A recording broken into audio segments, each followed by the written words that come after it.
Draymond Green becomes the first domino to fall in 2023 free agency. He is returning to the Golden State Warriors, the place where he spent his entire career, on a 4-year, $100 million deal, player option on the 4th year. For Draymond, it's always been important for him to finish his prime and probably the remainder of his career with Steph Curry and Klay Thompson. And it appears that his agent, Rich Paul of Clutch Sports, has found a deal to just do that. Draymond back to Golden State on a deal that's pretty reasonable. If you look at what Green brings to the court, this dude is not only the Warriors' #1 playmaker, he's also their #1 defender. His IQ has always been on another level. Anything that he's lost in athleticism, Draymond makes up with his mind, and that mind will be back in Golden State as a Warrior. I think it's a good deal. I really do. I think Draymond didn't try to break the bank. I think the Warriors didn't allow Draymond to break the bank. And I think what you're going to see a lot of this offseason is teams calling players bluffs. We don't believe you'll go play in Detroit. We don't believe you'll go play in Houston for a rebuild. I think a lot of teams are like, we know you comfortable in California. Let's not sugarcoat things. Let's not try to make things more difficult than it needs to be.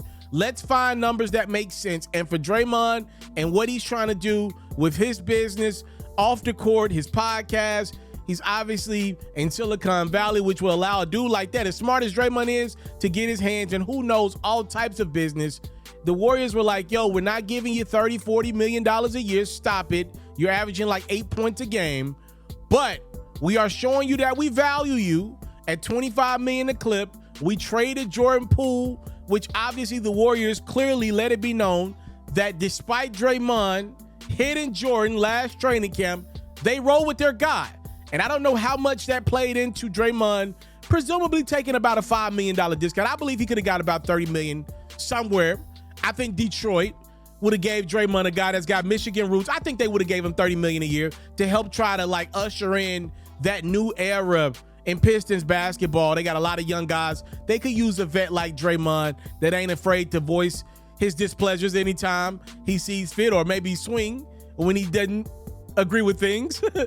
I think for Draymond and the Golden State Warriors, it's a good deal. They maybe could have skipped him down to 20. I don't know, but you don't want to make a dude like that mad. You got your nucleus.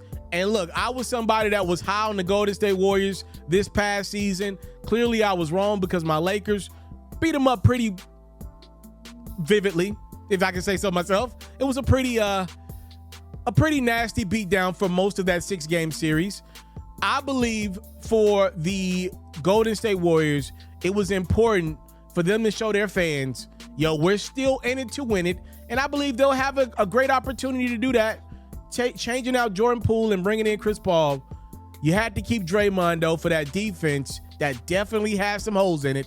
The Warriors do that. 4 years, $100 million. Welcome to NBA offseason 2023. You're in great hands with Hoops FERRO. There's no network behind me. There's no budget behind me. Just straight grind and hoops talk. If you don't want to miss a beat this offseason from trades, free agent signings, and draft talk, make sure you subscribe to this channel. Let's run these numbers up. It's free $99 to show me that you support the grind. Let's go.